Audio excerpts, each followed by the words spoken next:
Hi again, and thanks for clicking in regarding my poem titled The Legend of Apollo.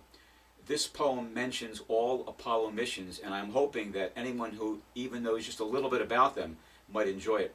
It's based on the United States manned space program, in this case, the 11 manned Apollo missions, including the 6 lunar landings. This seemingly impossible undertaking was underscored by John F. Kennedy in his magnificent Rice University speech outlining the goal that he set to land a human on another world, and other things, as he said in the speech. Back then, we worked toward that challenge with unprecedented clarity of vision and collective passion, certainly as a whole not seen in this country since. What a time it was. If I may, I offer the legend of Apollo. The first of these 3 manned flights embarked so with Shiraz Apollo 7, preparing humankind for unseen sights, merited of Apollo 1's crew sent to heaven. Next, Apollo 8 was mightier than all, finally leaving Earth for the moon.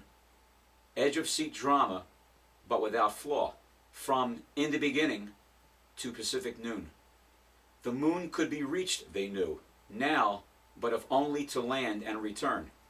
And with each day our confidence grew, and time too soon go, they would discern. Introducing the spidery Lem into space, and one ship literally becoming 2. As Apollo 9s separated, flew with grace, and 2 halves far apart they flew. Survival so far, all tribulations and trials, collective prayers working, and amen. They would peruse within 9 mere miles, as this the bold mission of Apollo 10. Now it was time. Mankind was of age. Humankind's dream was suddenly real.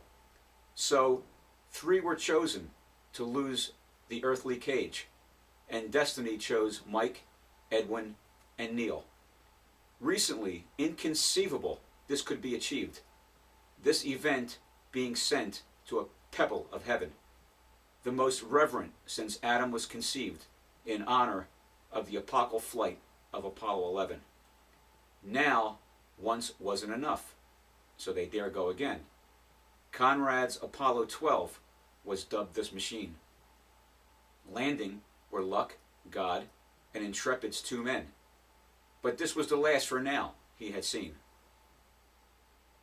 It was decreed that no 3rd landing would they earn, as Lovell's Apollo 13 was finger-pointed by fate.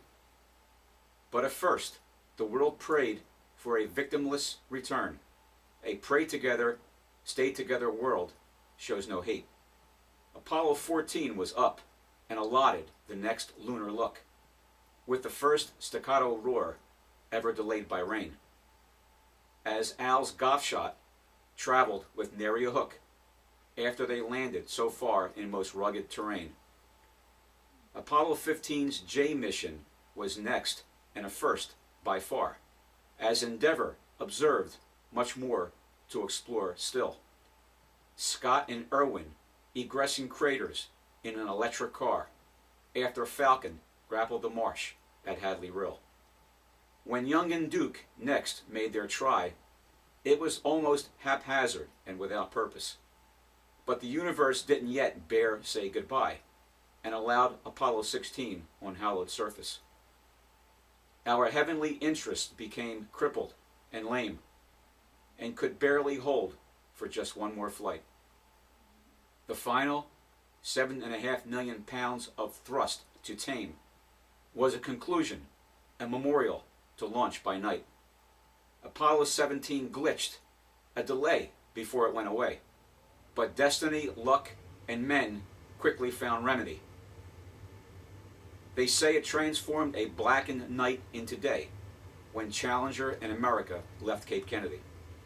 What an honor to be allotted among few chosen, to land, leap, and live in Luna's grandeur, mystery. But the forever flame of Apollo was finally frozen, as Cernan and Schmidt were its last in history. Glorious, John's bold goal grasped for the ages. Reaching it, suddenly releasing it, utter dismay. Unbridled enthusiasm snuffed, regressed to cages. Apollo jailed, impaled, as it handed us immortality, so to throw it all away. If you're still with me, thanks.